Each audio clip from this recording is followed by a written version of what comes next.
तरह से ये कह रहे हैं जी, तो इस वहाँ पर कैपिटा इनकम कितनी है ये बता सकते हैं सब, और पाकिस्तान में पर कैपिटा इनकम कितनी है ये बता सकते हैं। इंडिया में ये कहते हैं कि इंडिया में तेल की कीमत हमसे ज्यादा है, इंडिया में बिजली की क्या कीमत है ये बता सकते हैं, महंगाई है ना, बिजली की क्या कीमत है ये बता सकते हैं, वो सर इंडिया में गैस की कीमत क्या है ये बता सकते हैं, पाकिस्तान में गैस की कीमत क्या है ये बता सकते हैं, इंडिया में पर कैपिटा इनकम क्या है ये बता सकते हैं, पाकिस्तान में पर कैपिटा इनकम ज्यादा है, महंगाई का असर वहां पर कम होगा। महंगाई तो है ना सर, 30 साल की सबसे ज्यादा महंगाई तो वहां पर भी हुई है, बात तो ये है। यहाँ जाहिर है कि गरीब लोग ज्यादा हैं, इम्पैक्ट उतना आएगा। बात सुने, ये कंपैरिजन आप नहीं कर सकते खाली एक पेट्रोल की कीमत का लेके कि जनाब वहां पर पेट्रोल की कीमत इतनी है तो पाकिस्तान में इतनी है, बाकी सारी चीजों का तो वहां पे मुआवजा होना चाहिए। वहां पे गंदम की कीमत क्या है, पाकिस्तान में क्या है, वहां पर दाल की कीमत क्या है, पाकिस्तान में क्या है, वहां पर कैपिटा इनकम क्या है, पाकिस्तान में क्या है, वहां पर मिनिमम मजदूर की उजरत क्या है, पाकिस्तान में क्या है। ये सारा एक ओवरऑल कंप्रीहेंसिव एक कंपैरिजन करें और उसके बाद बताएं कि फिर जनाब पाकिस्तान कहां पर खड़ा है और इंडिया कहां पर खड़ा है, पाकिस्तान कहां पर खड़ा है, बांग्लादेश कहां पर खड़ा है,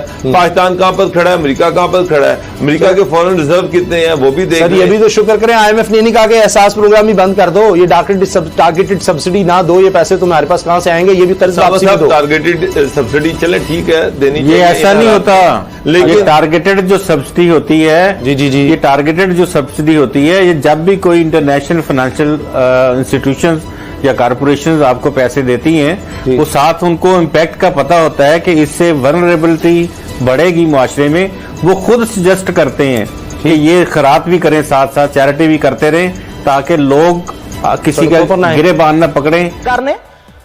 कराची वालों के ऊपर जो पिछले 10 साल से आप लोग कर रहे हैं, जो ताजियाने मार रहे हैं, कराची वाले गूंगे होंगे, मेरे मुंह में उन्हीं की जुबान है। आपने जो कराची वालों के साथ किया, आप समझते हैं कि कराची वाले निकल करके अपनी जुबान किसी को दे सकते हैं, कुछ कह सकते हैं? हुजूर वाला कुछ खुदा का खौफ भी होता है। आपने कर्फ्यू के नाम पर जो ये मुसीबत उनके ऊपर मुसल्लत की है, आपको कौम को आगाही देनी थी, शऊर देना था। मुझे एक बात बताइए, मुराद अली शाह को लोगों को कोरोना से बचाना है, उनको कुत्ते के कांटे से बचाने की क्यों नहीं? इसलिए कि उसका अजर बैरून ममालिक से नहीं मिलता।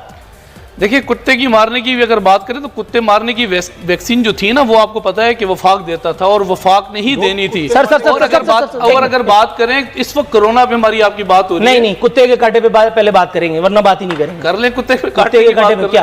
आप मुझे बता दें, कुत्ते को काटने की वैक्सीन जो है वो कहां से दरामद होती है? कुत्ते को काटने की नहीं होती है, अल्लाह के वली, कुत्ता काटता है तो वैक्सीन लगती है। कुत्ता जो काटता है उसकी वैक्सीन होती है, वो कहां से आती है? आप मुझे बता दें, दरामद कहां से आती है? सर, या तो वो चाइना से आती है। मुराद अली शाह ने बैठ करके प्रेस कॉन्फ्रेंस की, जिस तरह से वो अवाम को इजराइल अलैहिस्सलाम से डराते हैं कि देखो दरवाजा खड़ा है। मैं आपको 121 लेटर अगर आप कहें तो मैं आपको व्हाट्सएप कर दूंगा। लेटर नहीं चाहिए, जो वफाक को दिए गए थे, मैं भी बहुत सारे लेटर और ये कहा गया था। आपकी एक बात की कि आपने जो इंट्रो शुरू किया, उसके बाद आप जो सवाल लेकर आए हैं, जो मेरे भाई ने जवाबात दिए, उसके बाद जो मेरा जवाब देना बनता था वो यकीन यही था, या तो मैं खारजा पॉलिसी के ऊपर इसके ऊपर डिबेट करती, या फिर मैं आप बहुत बड़ा एक इशू लेकर आए कि खारजा पॉलिसी के ऊपर हमें बात करनी चाहिए, खासतौर पर कश्मीर इशू के ऊपर।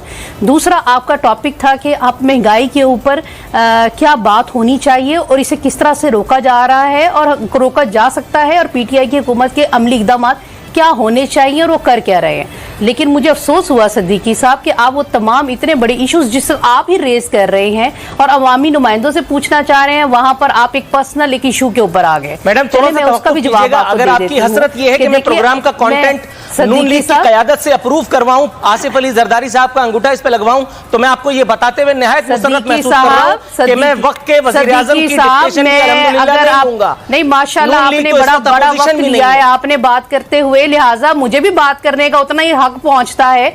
अगर आप या तो हमें अपने मेहमान के तौर पर बुलाते हैं तो फिर हमारी बात भी सुन लेना। अब सारी आप ही बात कर लेंगे तो फिर आप सोलो प्रोग्राम कर लिया करें। मैं तो आपसे बात ये कर रही हूं कि सवालात आपने बहुत आला उठाए हैं और उसके ऊपर आकर आप मेरे से जब बात करने आए हैं तो आपने एक पर्सनल इशू रेज कर दिया। पर्सनल अब इसके भी जवाब आप ले ले, मैं आपसे इनकार नहीं कर रही कि मैं आपको जवाब नहीं जी, मैं बिल्कुल आपने पर्सनल इशू को रेज किया है। मैडम, पहले इस सवाल का जवाब हो जाए, उस सवाल से पहले कि ये पर्सनल कैसे था। तो मैं जवाब तो ले लेना सदीकी साहब, आप जवाब तो ले लिया करें ना, थोड़ा सा वक्फा डाल लें अपनी बात में और जवाब ले लें। देखिए, अगर जहां वो बरतानिया गए हैं अभी तक उनकी बीमारी की तशखीस बरतानिया में भी नहीं हो पा रही, जिसके ऊपर ये बात सवालात भी बरतानिया के आपको मेडिकल वहां जो फैसिलिटीज है उसके ऊपर भी उठा देना चाहिए कि आप बरतानिया के अंदर भी ऐसी चीजें मौजूद नहीं है, तो लिहाजा अमेरिका ले जाने के, जहां बोस्टन में कहाँ होपफुल है कि वहां पर कोई उनकी तशखीस हो सकेगी इस बीमारी को लेके, तो लिहाजा मैं ये बात आज की जो करना चाहती थी वो मैं बहुत खुश हुई कि आप खारजा पॉलिसी के ऊपर बात करेंगे ताकि पाकिस्तान के लोगों को अवेयरनेस मिले कि खारजा पॉलिसी नहीं मैडम, ऑनेस्टली स्पीकिंग खारजा पॉलिसी हमारी बहस का हिस्सा है नहीं, टू बी वेरी ऑनेस्ट। आपकी चाहत अगर है कि आप इस पर बात करना चाहती हैं तो वो एक गलत चीज है। अगर आप भूल गए हो, नहीं सदीकी साहब, अगर आप अपने इंट्रो दोबारा से सुन ले तो आपको महसूस होगा कि आप कश्मीर इशू के ऊपर कितनी लंबी चौड़ी आपने डिबेट की, आपने महंगाई के ऊपर कितनी लंबी डिबेट की। जब मेरा जवाब देने का बारी आती है तो आप एक पर्सनल इशू कर देते हैं। अगर आप इसी तरह के सवाल रखेंगे थोड़ा सा मेरा ख्याल है ये मुनासिब रवैया दामन छूटा ही चाहता है। ये मुझे बताइएगा, एक मिनट मैडम, आप सवाल ये मुझे बताइएगा, ये अपोजिशन में आते ही कश्मीर का नाम लेने करके उछल रहे होते हैं, दो हत्थड़ मार रहे होते हैं, सीने पे चीख रहे होते हैं, बाल नोच रहे होते हैं, जमीन से मट्टी उठा करके मुंह में डाल रहे होते हैं। जिस वक्त हुकूमतों में होते हैं उस वक्त कश्मीर का काफ भी याद नहीं रहता। आपको याद नहीं था, आपके कायद को याद नहीं था, मैं ये बात नहीं करना चाहता था, ये मेरी गुफ्तगू का हिस्सा नहीं था, लेकिन आपने मुझे मजबूर किया, इसलिए मैं कह रहा हूं। जिस वक्त सजन जंदालिया झक मारने के लिए आया था नवाज शरीफ साहब, इतने बच्चे थे उनको नहीं पता था कि ये कौन आदमी है। जिस वक्त मैडम थोड़ा सा तवक्कुफ कीजिए, आप इधर उधर ड्रैग करके मेरे सवाल को इधर नहीं कर सकते। ये मुझे बताइए, जिस वक्त मोदी यहाँ आया था उसको शॉल का तोहफा मैंने दिया था, जिस वक्त मोदी की मां को शॉल का तोहफा दिया गया था आपको नहीं पता था कि इसी ने इस भारत में कब्जा कर रखा है।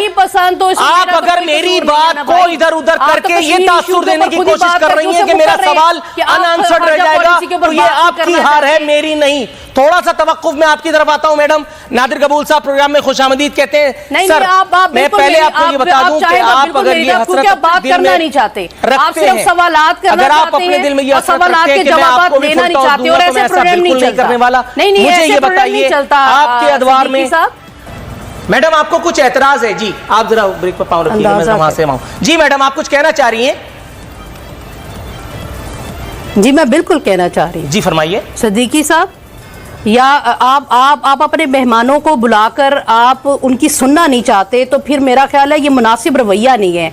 आप अपना सोलो प्रोग्राम किया करें ताकि हम आपको अपनी बात ना सुनाएं, सिर्फ आप अपनी स्पीच कर लिया करें।